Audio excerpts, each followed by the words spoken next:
must go into a relationship because you feel like, okay, it's actually an open window for me to maybe have sex or to touch or to do some things, and some persons will be like, oh, like I don't want to have sex, but I just want to do the other things around it. If you cannot handle the pressure, if you feel the attraction to this person is too much,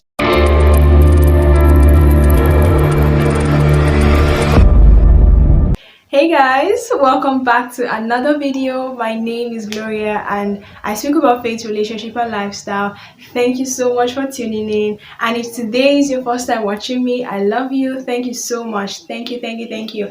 And if you're a new subscriber and also you've watched my videos, you've liked, you've commented on any of my videos, I am so grateful. Thank you so much, and thank you for coming back to get another fresh dose of knowledge. So without further ado, let's get right into the video. So before I say anything, this video is not about being a virgin if you're not a virgin, or maybe you've had some escapades or whatever it is with anybody. This video is not about all of that. It's not about if you are maybe living right or maybe you are trying to live right. Okay, so I'm not here to shame anybody, and I will never ever do that. So when I titled the video how to attain sexual purity, it's not about maybe calling people out or calling you out if you've done something wrong against God or whatnot. I might not even mention any of that in this video. So let's just get right into how to attain sexual purity and then how to also live right. Simple step-by-step ways in order to do this. First way that I want to talk about is that God is interested in your sexuality.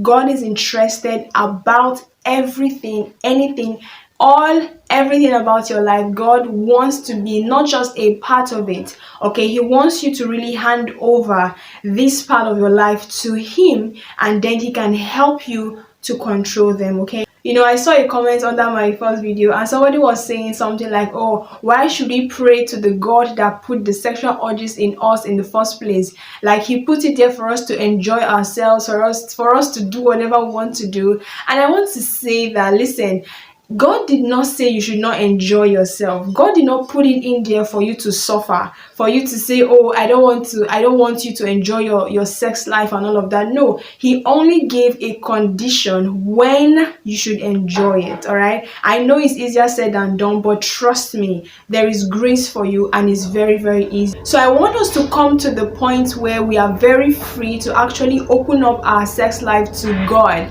I want us as godly ladies, godly guys, because somebody was asking me, okay, am I going to do a video about boys too? All of my videos are targeted at, of course, ladies, but they can actually help anybody, even if you're a guy. Okay, so God wants to be involved. I want us to come to a point where we can be free to actually talk to the Holy Spirit, you know, about how I'm feeling. Oh, I watched a movie accidentally, just for example, and then you're feeling somehow, and then you talk to the Holy Spirit. Okay, like these things may sound so simple if you are a believer or if you have a flourishing relationship with the Holy Spirit, but it can sound so new to somebody that maybe doesn't even know God, somebody that thinks that the Holy Spirit is the dove, or the Holy Spirit is not a person that can literally hear you. He is a person, and then He can hear everything. And some of us will think that, oh, because God is all-knowing, so He sees it is living inside of me, He knows what I'm feeling. No, He wants you to say. The Bible says in Matthew 7:7 that you should ask, right? You should seek,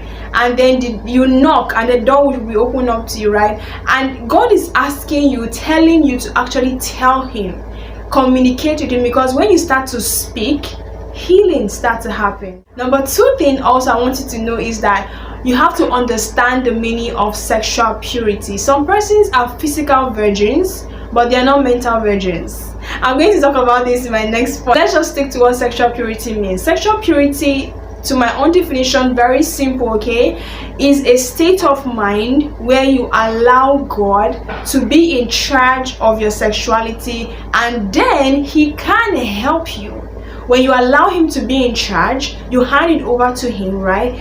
Then He helps you with His word and His Spirit to actually be in alignment with how he wants you to live. I hope you understand that.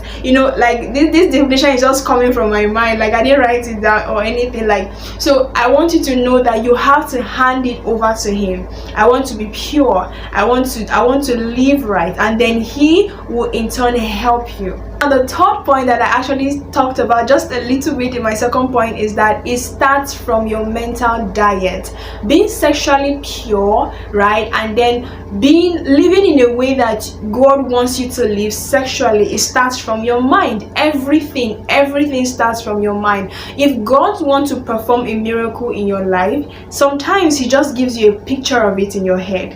And then we've heard this motivational quotes over and over again, but then it actually comes from the Bible, right? Whatever you think about, that is who you are. So when it comes to sexual purity, it's very important. Of course, think about the word, study the word of God, keep things that are so clean, things that are actually glorifying to God in your mind, and that way your whole body can follow suit.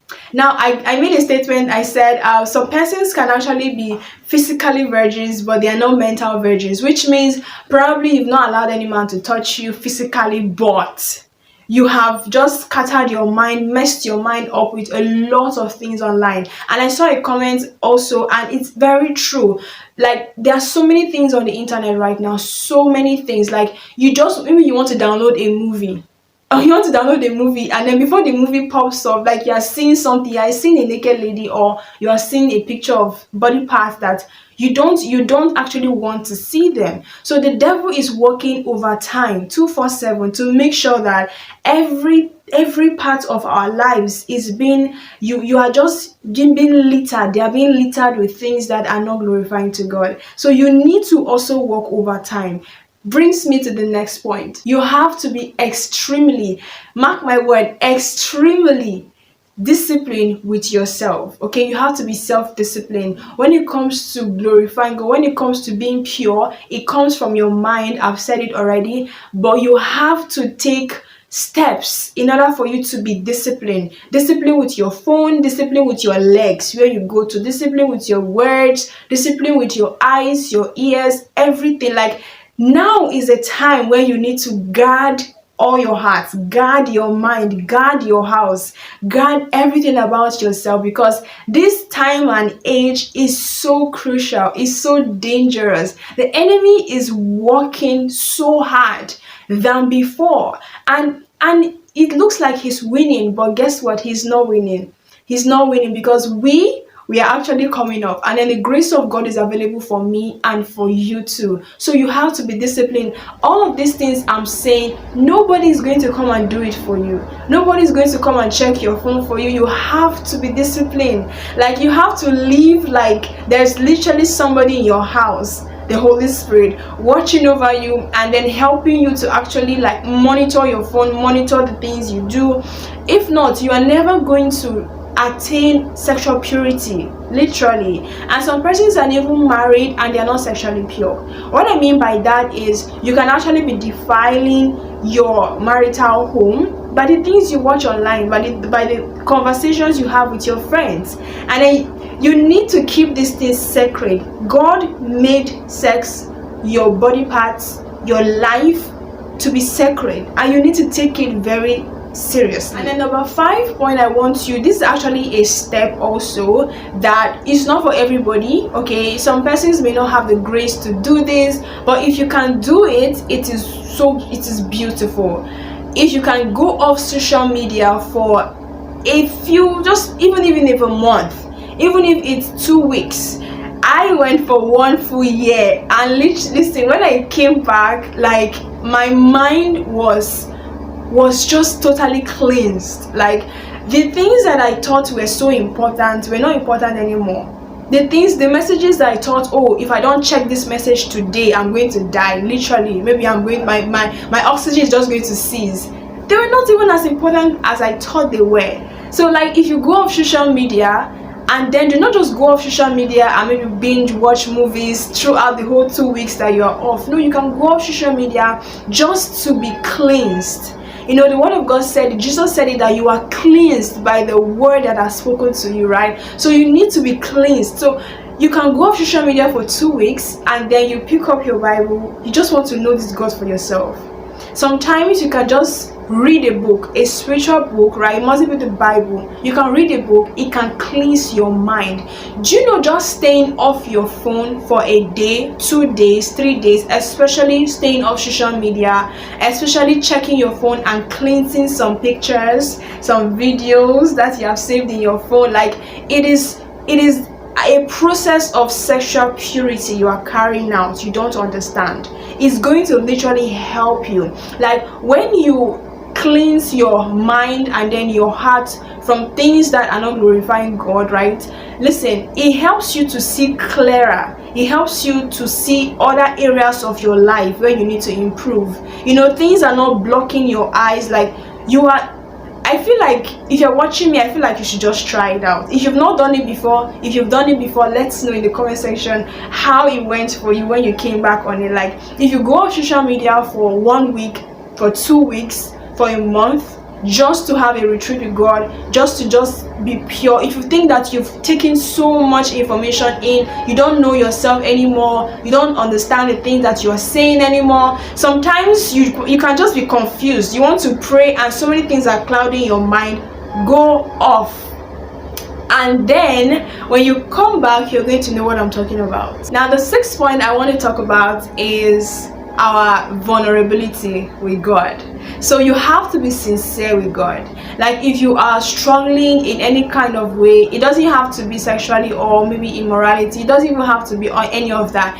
Any part, like I said in the beginning of this video, God wants to be involved in every area of your life, right? Not just in your spiritual life, every area, your finances, your marriage, your friendship, your family, your business, school, anything at all. Even like when you wake up in the morning, what you eat, what you do with your day, anything at all, He wants to be involved, right? That is how God wants to, you know, be your friend, be your party, that kind of a thing. So be sincere, okay? Be open with Him. Talk to Him about your weaknesses and all of that. And in my first video, I talked about having a trusted sister figure, or having a trusted maybe pastor, or your female pastor, female friends, your mom, whoever it is. You know, like God did not create us humans to live in isolation. So if for any reason you have the means and ability to talk to somebody around you, I feel you should take advantage of it, okay? It's very important.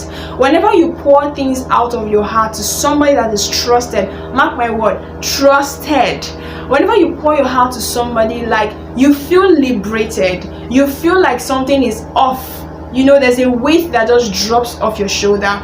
That is why God wants us to communicate with Him, and then He created other humans around us for us to be able to communicate with them freely, all right, and have this sense of communion with other people around us. So if you have somebody that you know that is very trustworthy, and how do you know the person is trustworthy? Ask God to direct you. Ask the Holy Spirit to direct you, and then through the person's track record over time, you should be able to know if this person can handle an information or not. So be sincere with God, allow Him to prune your heart, okay? And then, like I said before, if you have somebody you can talk to, take advantage of it. You will feel so much better if you can do it. Now the last point I want to talk about before I go off is that let all your relationships glorify God. Like I feel like sometimes we go into relationships to have the excuse to actually sin against God. Okay, let's just be honest. Some of us go into relationship because you feel like, okay, it's actually an open window for me to maybe have sex or to touch or to do some things, and some persons will be like, oh, like I don't want to have sex, but I just want to do the other things around it.